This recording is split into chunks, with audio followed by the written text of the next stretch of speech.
Un feliz día para todos. Soy Juan Carlos Tejero Medina. Hoy hablaremos de los delitos contra la libertad individual y otras garantías y delitos contra la familia.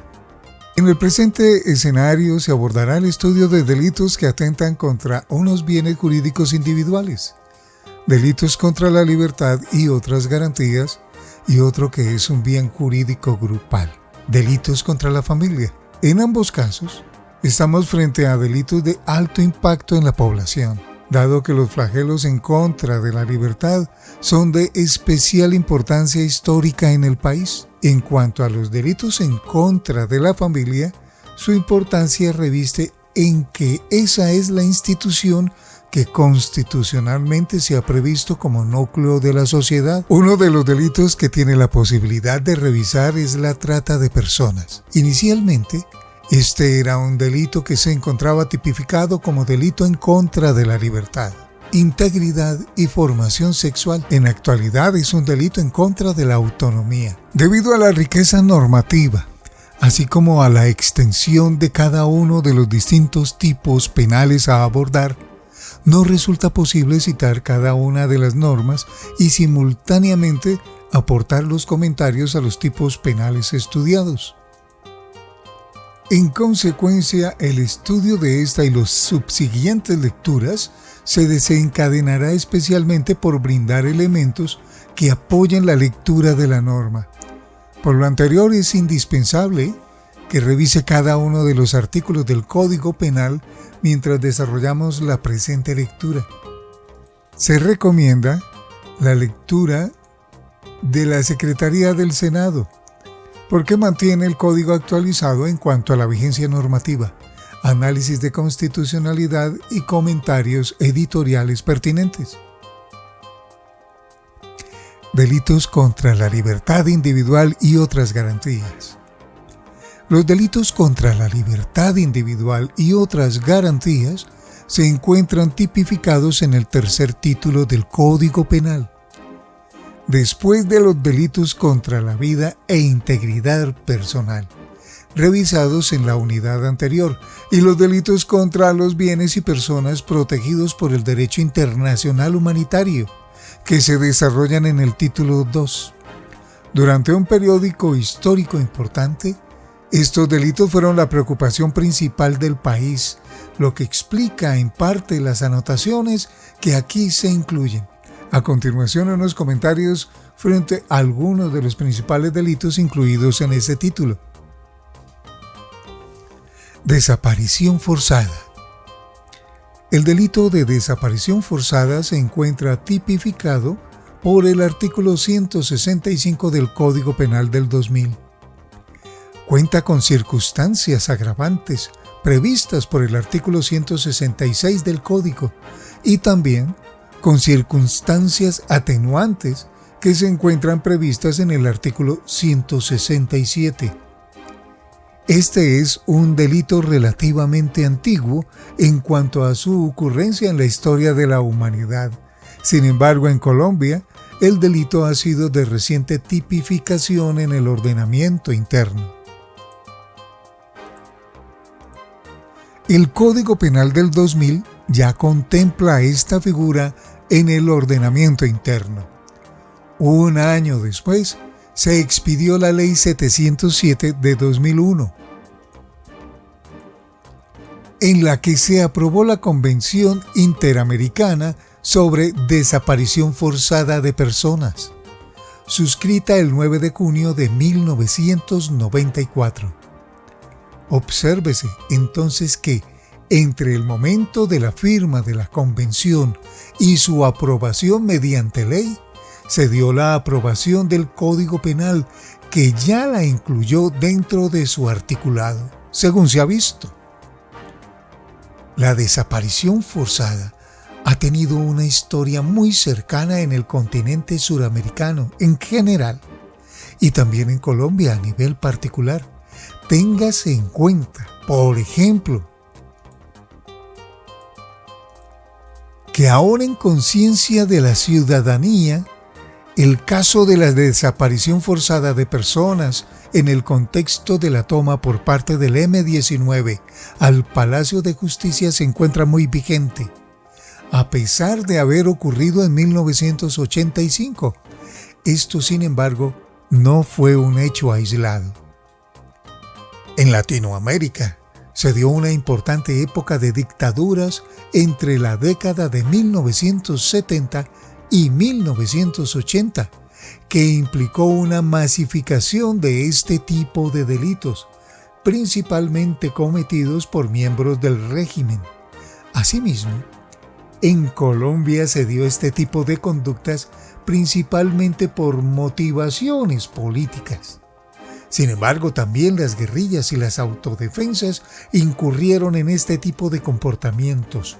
Por ello, en el marco de los sistemas de justicia y paz, además de la JEP, Justicia Especial para la Paz, este es uno de los delitos que se juzgan allí de acuerdo con los respectivos contextos y aspectos jurisdiccionales. Para que la conducta de desaparición forzada sea típica, debe en primera medida reconocerse, como lo ha hecho la Sala de Casación Penal de la Corte Suprema de Justicia, la complejidad de esta, que conviene recordar que en derecho, cuando se hace referencia a algo complejo, no se hace referencia a algo complicado, sino que se utiliza por oposición al término simple. Si una conducta simple es aquella que se agota con una acción, la conducta compleja será aquella que implica dos o más conductas. En específico, en materia de desaparición forzada, ha señalado la Corte Suprema de Justicia que la conducta implica los siguientes momentos o actos. Privación de la libertad del sujeto pasivo. El ocultamiento del sujeto pasivo. La negativa de reconocer e informar sobre la privación de la libertad del sujeto pasivo. Sustraer al sujeto pasivo del amparo de la ley. En relación con la complejidad de esta conducta, reitera la Corte Suprema de Justicia que la sustracción del sujeto pasivo del amparo de la ley es el núcleo de la conducta. Esto será muy importante para diferenciarlo de otras conductas punibles que atentan contra la libertad individual. Igualmente, debe anotarse que esta conducta también se encuentra consagrada dentro del listado de delitos de lesa humanidad que están previstos por el Estatuto de Roma, que crea la Corte Penal Internacional. El citado Estatuto, Ley 742 de 2002, en su literal 1 del artículo 7 señala textualmente: por desaparición forzada de personas, se entenderá la aprehensión, la detención o el secuestro de personas por un Estado o una organización política o con su autorización, apoyo o aquiescencia, seguido de la negativa de admitir tal privación de libertad o dar información sobre la suerte o el paradero de esas personas con la intención de dejarlas fuera del amparo de la ley por un periodo prolongado. El Estatuto de Roma consagra dos cualificaciones al sujeto activo. La conducta sería cometida por el Estado o por una organización política. En Colombia, el tipo penal establecía que el delito sería cometido por uno o más miembros de un grupo armado al margen de la ley. Esta distinción fue declarada inexequible por la Corte Constitucional mediante la sentencia C-317 de 2002, por lo que se debe entender que en el país se está ante una conducta con sujeto activo indeterminado. Es de anotar que este es un delito permanente, en la medida en que mientras la persona permanezca sustraída de la jurisdicción y no se conozca su paradero, vivo o muerto, el delito se estaría cometiendo. Es claro que esta distinción es muy importante. A pesar de que una persona lleve desaparecida un número importante de años, seguirá estando catalogada como desaparecida hasta tanto no se tenga certeza sobre su paradero, sea viva o muerta. Observes entonces que, si bien esta conducta suele estar mentalmente ligada a la noción de la muerte de una persona, legalmente no es posible concluir eso sin un cadáver, una confesión u otra prueba fidedigna del fallecimiento. Por ello se observará como una de las causales atenuantes de la pena por este delito la liberación de la persona inicialmente desaparecida. Por último, conviene brevemente referirse a algunas de las agravantes y atenuantes. En cuanto a las primeras, el artículo 166 del Código Penal del 2000 incluye algunas que ya se ha tenido la oportunidad de ver en lecturas anteriores. La protección de personas con condiciones de debilidad. También se incluye aquí cuando se comete por persona que ejerce autoridad o jurisdicción, numeral 1. Esta redacción no es equivalente a decir servidor público, puesto que no todo servidor público ejerce autoridad o jurisdicción.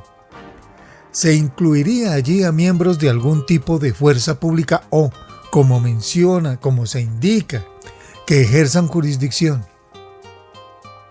A su vez, el numeral 4 incluye lo que en algunos ámbitos se denomina personas públicamente expuestas, en virtud de su profesión, ocupación, oficio, entre otros. Las personas allí indicadas son victimológicamente las más expuestas a ser sujetos pasivos de desaparición.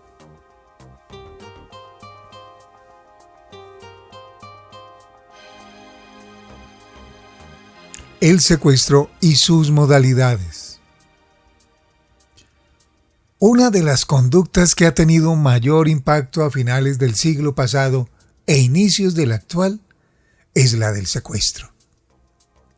Si bien el secuestro ha sido un delito frecuente históricamente, en el país se presentaron dos momentos en los que llegó a tener especial preponderancia.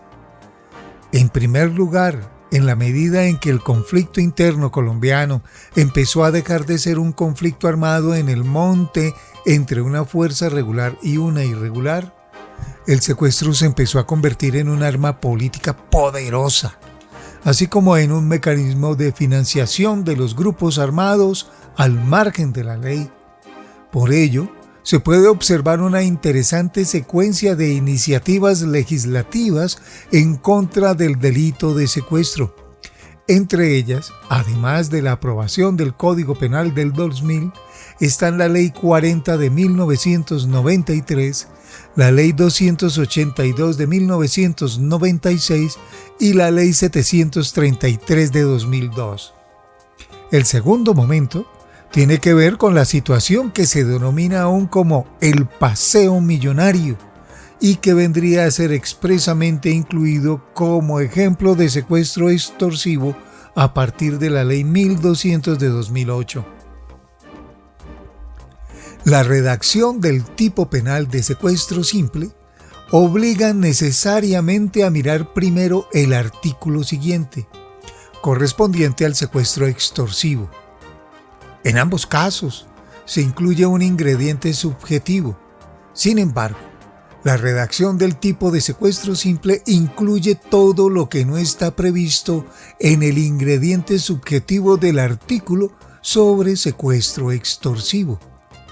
En consecuencia, la distinción entre ambas figuras radica esencialmente en ese elemento subjetivo que conviene recordar. Señala el artículo 169 del Código Penal del 2000 acerca del secuestro extorsivo.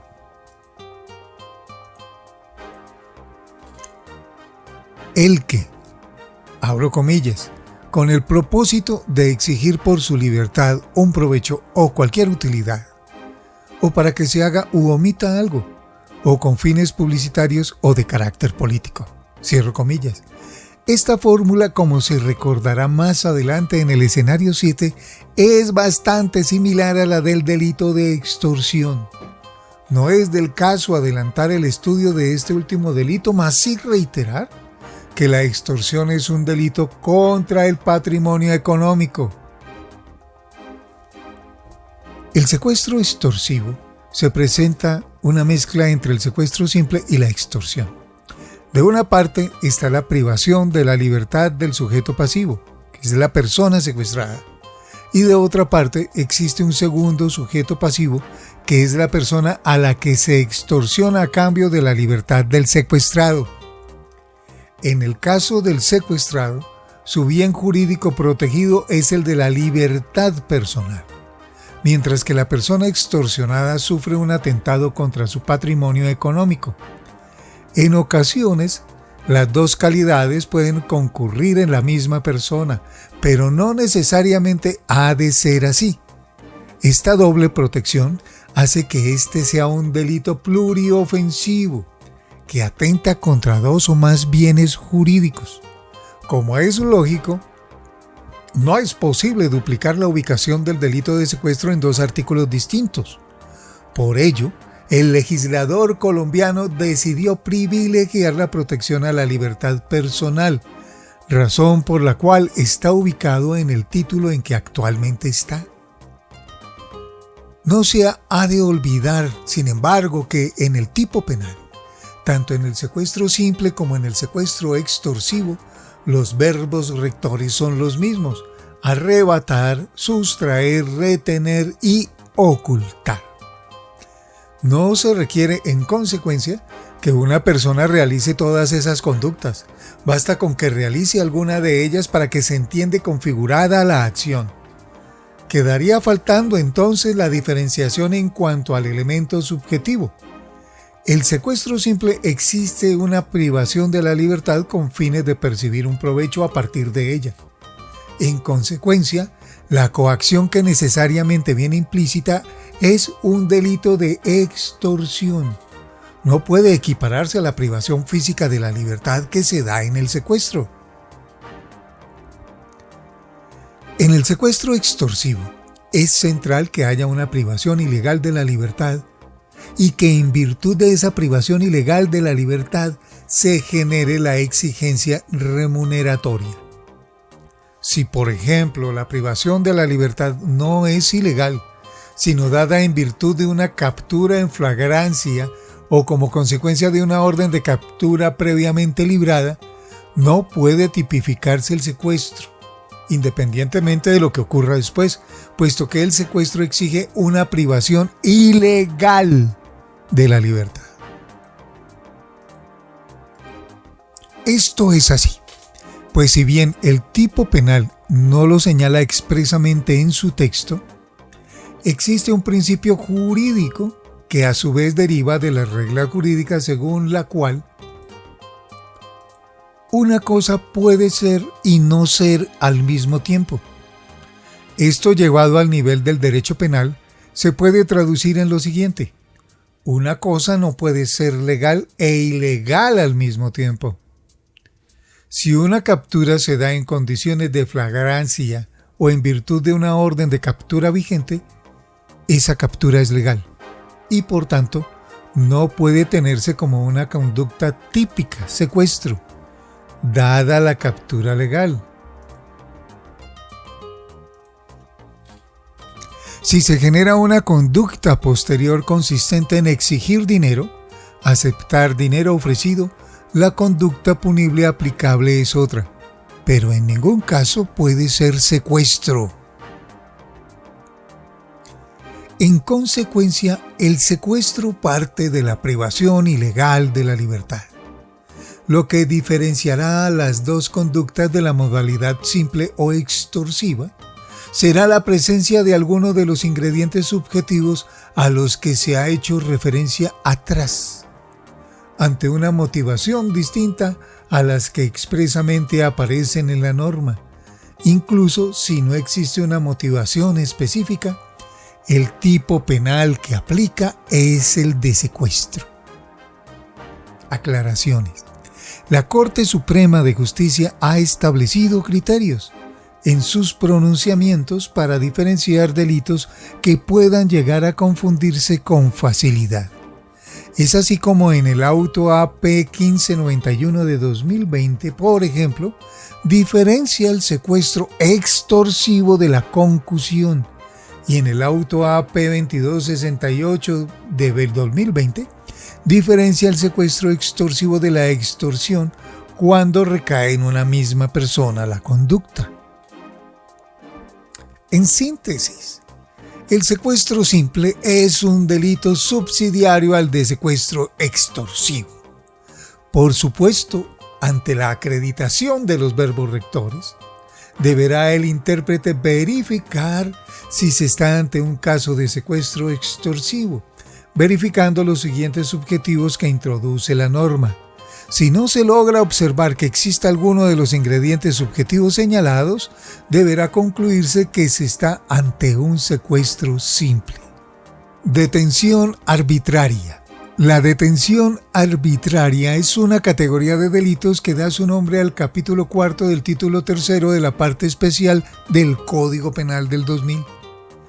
De dicho título forman parte 4 tipos penales, a saber: privación ilegal de la libertad, tipificada por el artículo 174 de la citada codificación; prolongación ilícita de la privación de la libertad, tipificada por el artículo 175; detención arbitraria especial, tipificada por el artículo 176, y desconocimiento de habeas corpus, tipificado por el artículo 177 del Código Penal del 2000.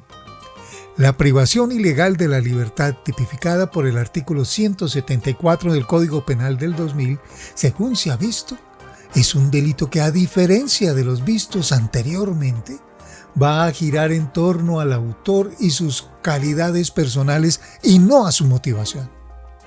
Recientemente, la Corte Suprema de Justicia, en su Sala Especial de Primera Instancia, profirió la sentencia SEP 00054/2021, en la que procedió a juzgar a un funcionario por la presunta comisión de este delito. En esa providencia, la Corte Suprema de Justicia anotó que este tipo penal goza de 4 características especiales en cuanto a su tipicidad. 1. El delito debe ser cometido por un servidor público que tenga competencia para disponer. Ese es el término exacto utilizado por la Corte. 2. Debe privar a otra persona de su libertad de una manera que legalmente no corresponde, por fuera de los supuestos de ley. 3. Al momento de darse la captura, debe existir un abuso de funciones, ingrediente normativo por parte del sujeto activo. 4. Se trata de un delito doloso, lo que implica que el servidor público debe ser consciente de que su conducta implica un abuso de sus funciones.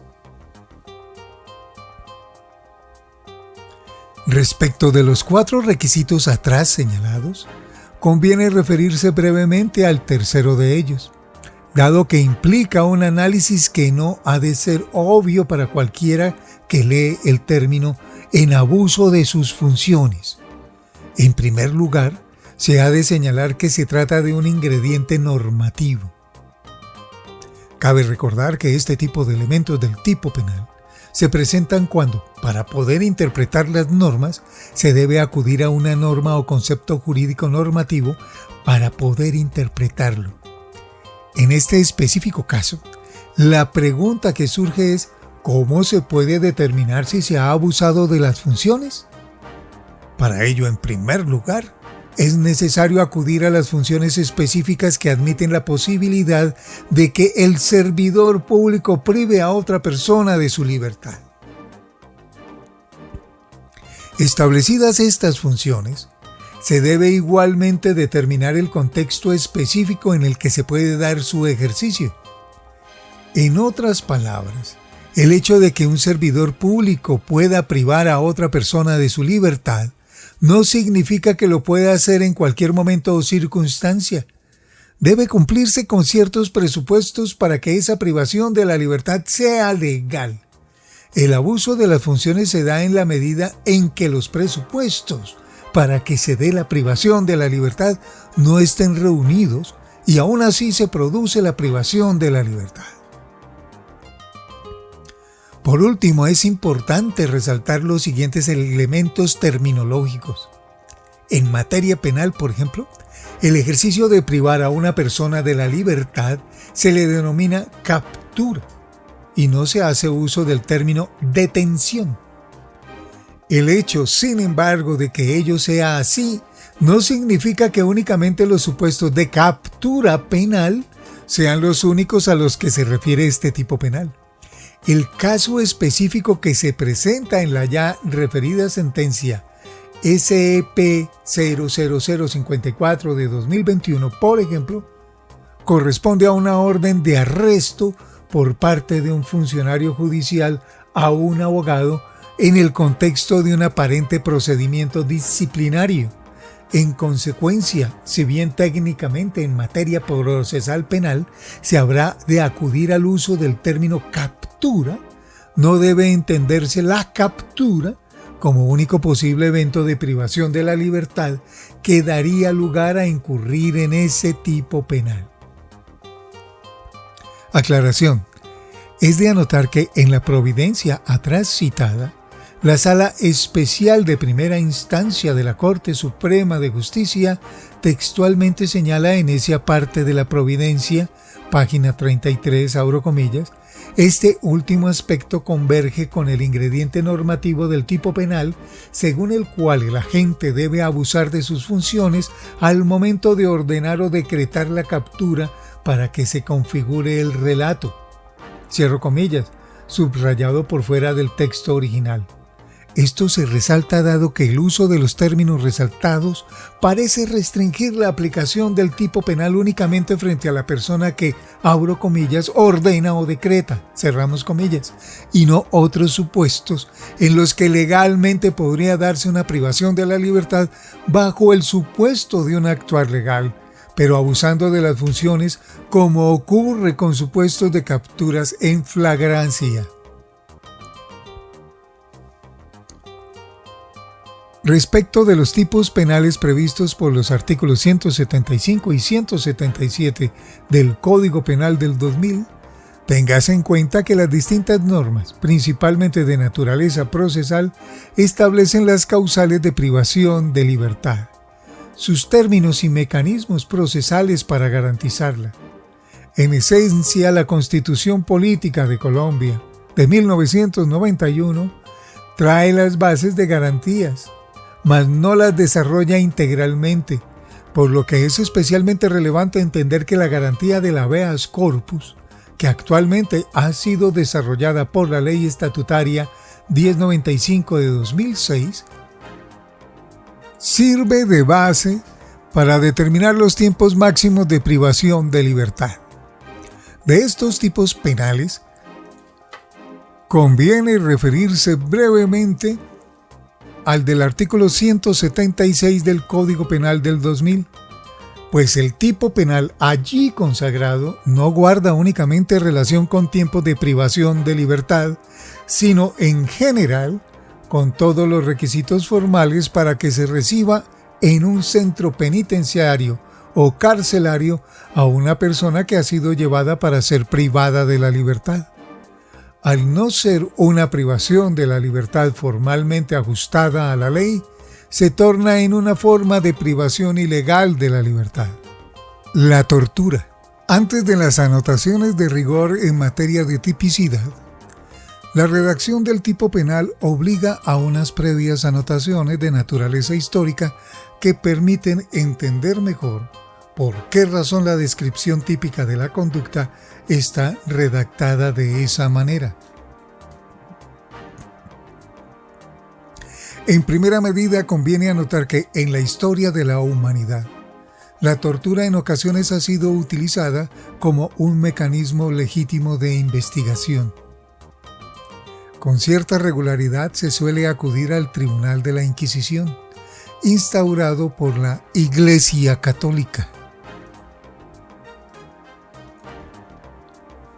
como la mejor representación del uso de esta herramienta como mecanismo de investigación. En el caso de la Inquisición, los fines eran la lucha contra la herejía y no contra el delito. En el caso secular, la lucha contra el delito era su uso más común, además de ser usado como mecanismo investigativo, en procura de que el torturado, ante el dolor físico o psíquico sufrido, se viese obligado a confesar delitos o delatar a delincuentes. También se ha utilizado como pena o sanción.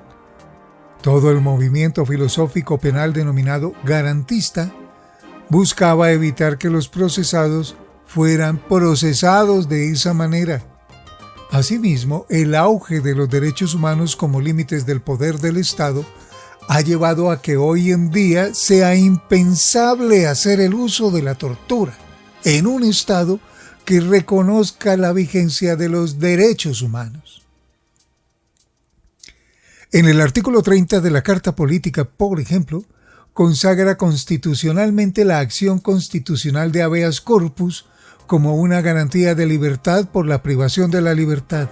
Se consagra allí un término máximo de privación de la libertad de 36 horas, sin contar con orden judicial.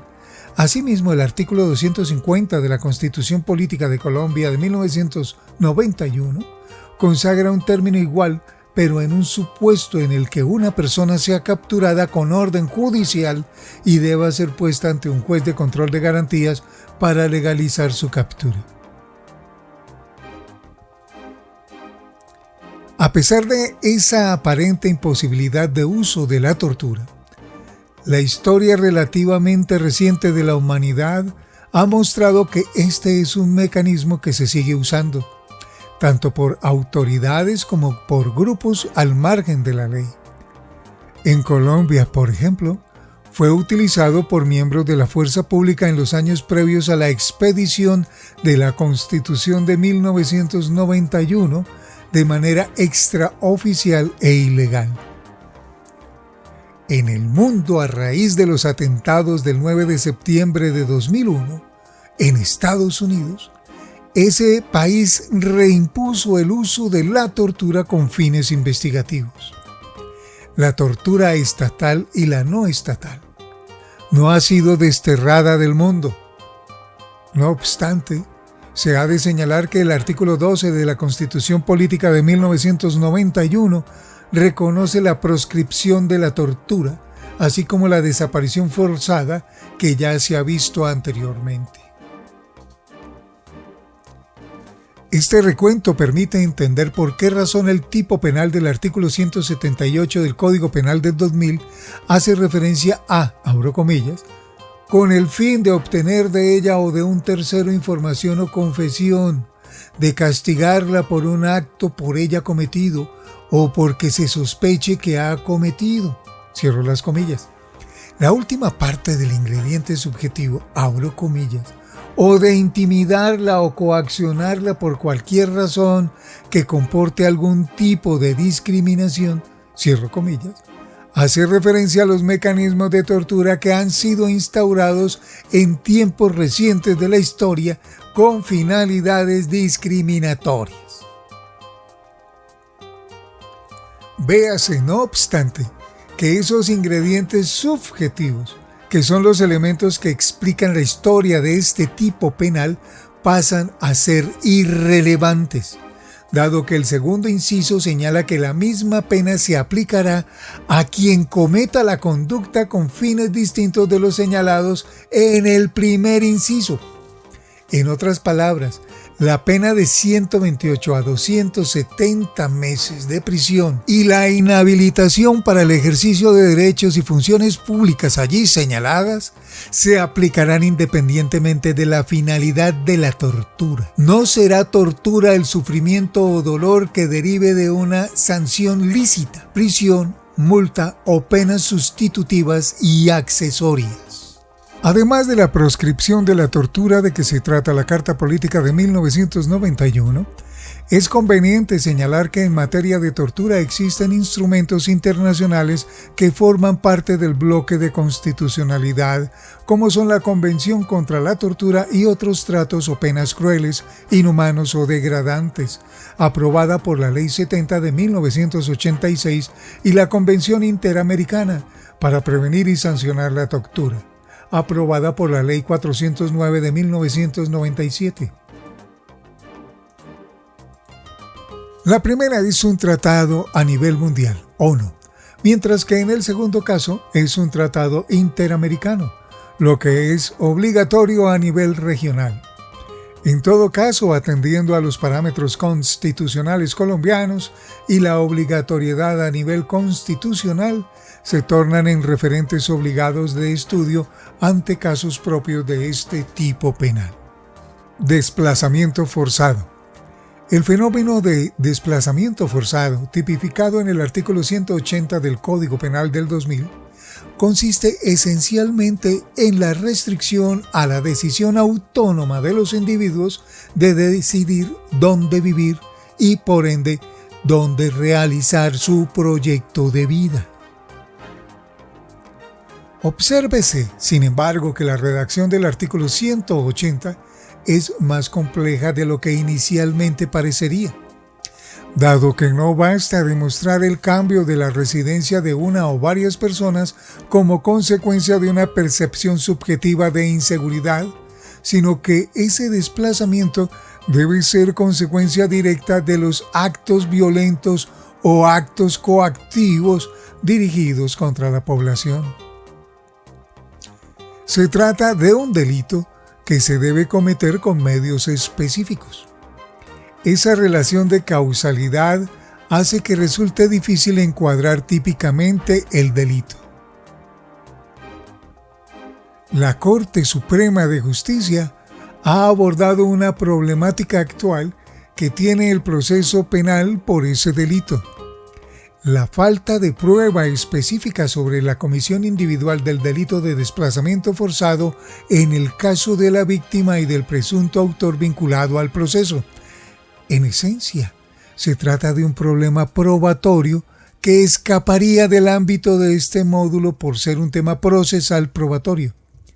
Sin embargo, el análisis que adelanta la Corte Suprema de Justicia se torna especialmente relevante, dado que en la dificultad del recaudo probatorio directo es necesario acudir a la prueba otros aspectos de la configuración del crimen.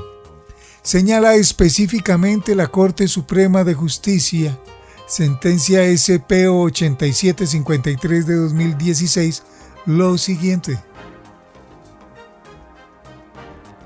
A fin de dar aplicación a esta norma de apreciación probatoria, es necesario que el estudio de cada caso se constaten indicadores objetivos que suelen, por regla general, ser expresión de la configuración de este crimen, tales como, primero, la falta de presencia del Estado en la zona.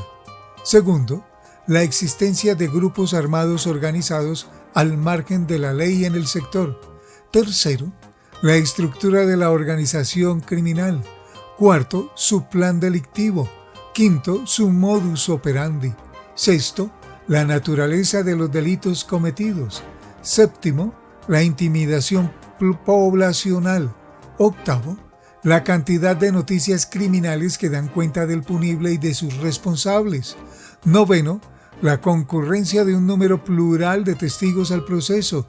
Décimo, la coherencia y soporte de los relatos afectados. Y onceavo, la corroboración por parte de los testigos de la versión que suministra la víctima.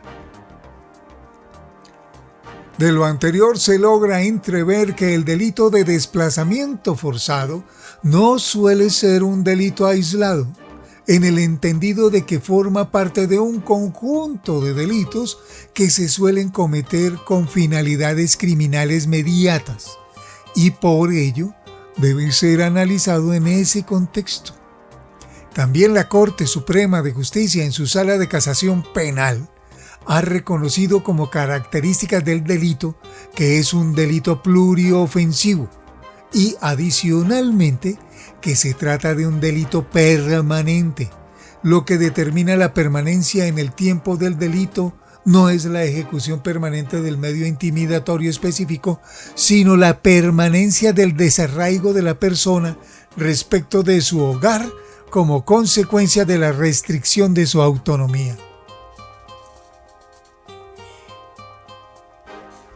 En la recién referenciada sentencia SP 8753 de 2016, la Corte Suprema de Justicia reconoce que además de la autonomía personal, el delito atenta contra la dignidad personal, la integridad psicológica y física, el derecho a la vivienda, al domicilio, a tener una familia, a la seguridad, a la paz colectiva y al buen nombre, entre otros.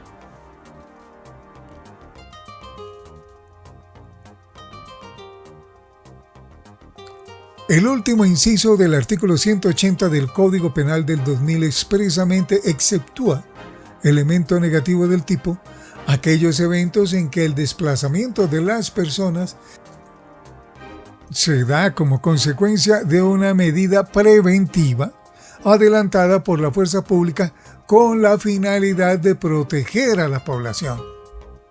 En ese caso, no hay propiamente una finalidad de desarraigo, como ocurre con la conducta que sí es típica, sino una finalidad de protección de la vida e integridad personal de la población. Es necesario resaltar que el desplazamiento forzado no es únicamente tipificado por el artículo 180. El artículo 159 del Código Penal de 2000 consagra una conducta similar como se procede a reproducir a continuación. Artículo 159. Deportación, expulsión, traslado o desplazamiento forzado de población civil. Penas aumentadas por el artículo 14 de la Ley 890 de 2004, a partir del 1 de enero de 2005.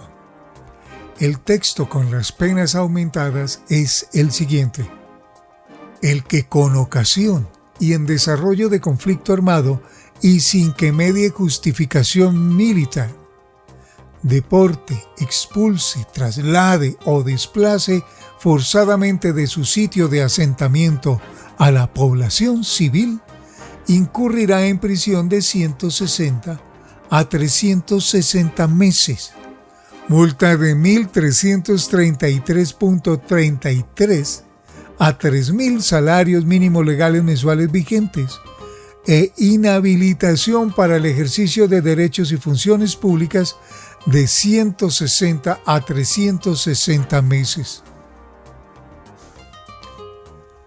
Obsérvese cómo la particular distinción entre los tipos penales consagrados por los artículos 159 y 180 del Código Penal del 2000 radica en el hecho de que en el artículo 159 el desplazamiento forzado de la población se da en el marco de un conflicto armado, bien sea interno o externo, mientras que el desplazamiento del que trata el artículo 180 no se da en ese contexto específico.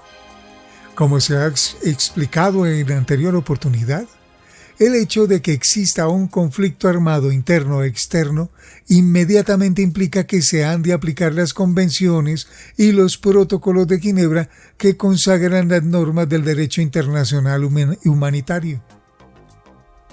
Eso explica entonces que el artículo 159 recién citado está incluido dentro de las normas que buscan tutelar a personas y bienes protegidos por el derecho internacional humanitario, siendo entonces el tipo penal del artículo 180 la norma de uso en eventos comunes. Similarmente a lo que ocurre con el delito de tortura, visto líneas atrás, este es un delito que ha sido objeto de desarrollo por parte de instrumentos internacionales. Téngase en cuenta, por ejemplo, que ya desde la promoción de los convenios de Ginebra de finales de la década de los 40, el desplazamiento forzado ha sido uno de los fenómenos que ha afectado de manera importante distintos grupos humanos a lo largo de la Tierra. Por ello, se entiende que el derecho internacional humanitario, que es distinto del derecho de los derechos humanos, principalmente consagrado por sus convenios y protocolos adicionales, obliga a los estados a luchar contra este fenómeno y tipificar sus distintas conductas generadoras.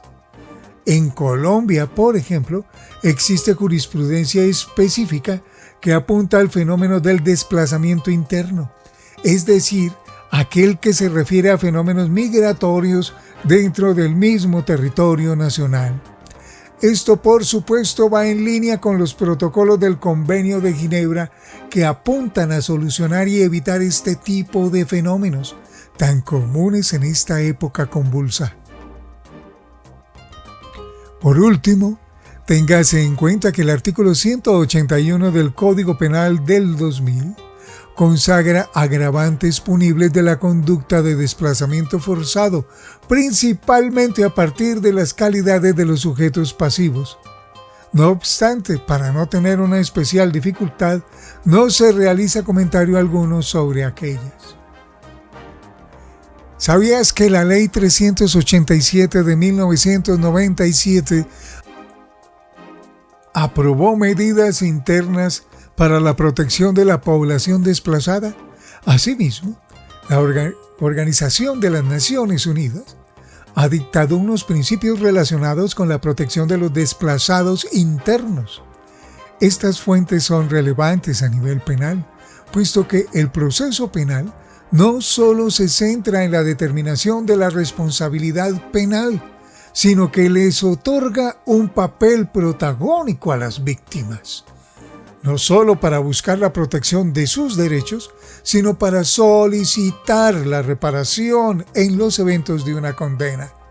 En consecuencia, conocer estas fuentes es un complemento importante para la adecuada formación en relación con ese delito. Ejemplo, la sentencia T-327 de 2001, referida en la bibliografía para mayor ampliación de este concepto. Inseminación artificial. El delito de inseminación artificial es un delito que actualmente se encuentra previsto dentro de los delitos que atentan contra la autonomía personal, como ocurre con el recién revisado tipo penal de desplazamiento forzado. En principio, se podría pensar que se trata de un delito que debería estar en el grupo de delitos sexuales, que se revisará en otro escenario. Sin embargo, este delito no implica el ejercicio de ningún tipo de acto de connotación sexual per se. Se trata de un delito que implica un embarazo forzado, pero no por acto sexual forzado. Por ello, la protección principal se da en torno a la autonomía de la mujer para decidir su propio embarazo. Es de anotar, sin embargo, que este delito se tipificó bajo la noción inicial de que el embarazo no podía ser interrumpido. Recuérdese que el delito de aborto parte exactamente del mismo presupuesto, con los cambios jurisprudenciales recientes en torno al delito de aborto, flexibilizando aquellos eventos en los que no es penalmente responsable quien incurra en esa conducta. Es de esperar que este delito pierda gran parte de la preponderancia que inicialmente el legislador le quiso brindar. No obstante, Es claro que el hecho de que sea posible acudir a la interrupción voluntaria del embarazo como manera de terminar el embarazo de manera legal no implica que la conducta que ha dado origen al se ha legalizado o se ha normalizado. Igualmente, es necesario tener en cuenta que el hecho de que no exista un componente sexual en el delito, mas sí reproductivo, puede llevar a que esta conducta se encuentre acompañada de alguna otra conducta punible relacionada con la inmovilización o la puesta en incapacidad de la mujer. Por ello, se explica que exista un inciso en el que se prevea que es un profesional de la salud, concepto más amplio que el de médico, quien comete la conducta. La conducta prevé una agravante punitiva si el sujeto pasivo de la conducta es una niña menor de 14 años. Respecto de esto último, debe tenerse en cuenta que la ley penal ha reconocido que las menores de 14 años no se encuentran en capacidad de madurez mental suficiente para poder ejercer libremente su sexualidad, por lo que se presume que no pueden emitirlo. Esa postura sería igualmente consistente con la decisión legislativa de generar un aumento de penas cuando quien es embarazada por estos medios es una niña menor de 14 años. Tráfico de migrantes y trata de personas. El delito de tráfico de migrantes, previsto en el artículo 188 del Código Penal del 2000, es un delito de conducta alternativa. Esto implica que basta con que se cometa una de las conductas para que se tipifique el delito. No se requiere que el autor cometa todas ellas. Se trata de un flagelo que se da con mucha regularidad no solo en Colombia, sino en el mundo entero. Por ello, existen numerosos instrumentos que dan cuenta de la tipología de la conducta.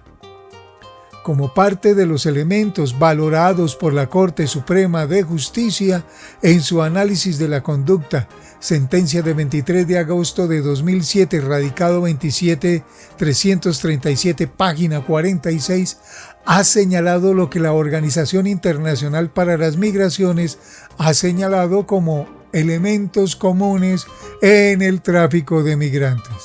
1.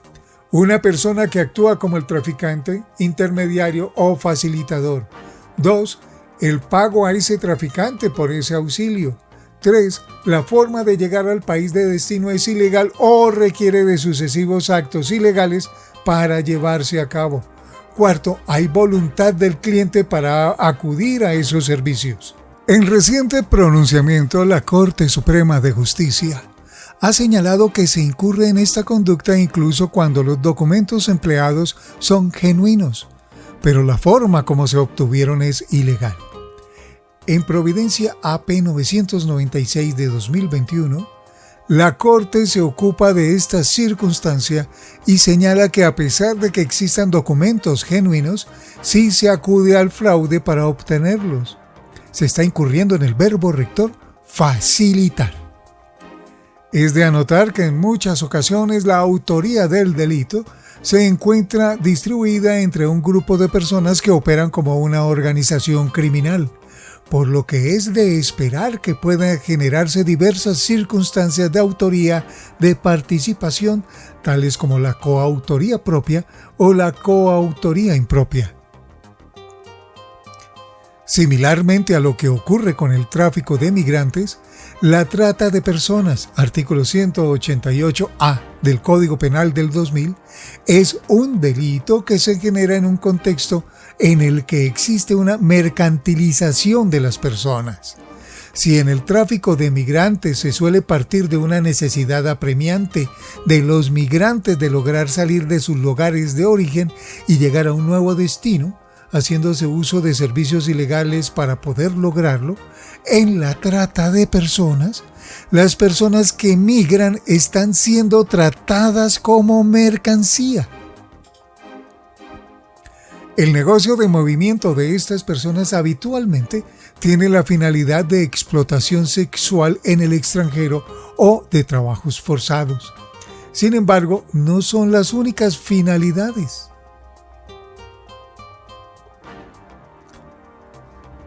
Un buen recuento de esto se encuentra en la sentencia del 23 de agosto de 2007, radicado 27337, magistrado ponente Sigifredo Espinosa Pérez.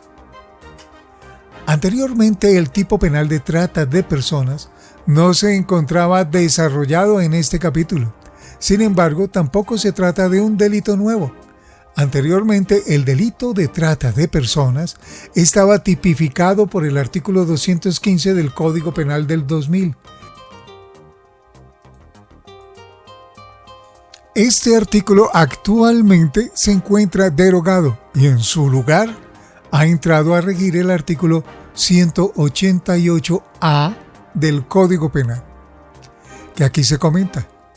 La razón principal para el cambio es que el delito de trata de personas se encontraba tipificado como una modalidad de delitos sexuales. En efecto, el artículo inicialmente rezaba, abro comillas, el que promueva, induzca, constriña o facilite la entrada o salida del país de una persona para que ejerza la prostitución incurrirá en, cierro comillas. Se trata de un delito ligado específicamente a la prostitución. Sin embargo, el fenómeno de la trata de personas desborda ese ámbito específico. Por ello, la descripción típica del artículo 188A contiene un elemento normativo que el mismo tipo penal desarrolla. Se trata del término explotación, que aparece desarrollado en el segundo inciso del artículo. Ese término es relevante, dado que es allí donde gira el núcleo del delito en la actualidad. Según lo explica la Corte Suprema de Justicia en sentencia SP 5298 de 2018, por ejemplo, el delito de trata de personas implica la cosificación de las personas. Lo especialmente interesante de la sentencia en mención es que aborda aquellos casos en los que incluso el sujeto pasivo estaría dispuesto a brindar su consentimiento para que se proceda a la trata de personas. Incluso en esos casos, reconocerá la Corte, se incurre en la conducta penal, puesto que la explotación persiste. Ello es consistente con lo prescrito en el inciso final del artículo 188A.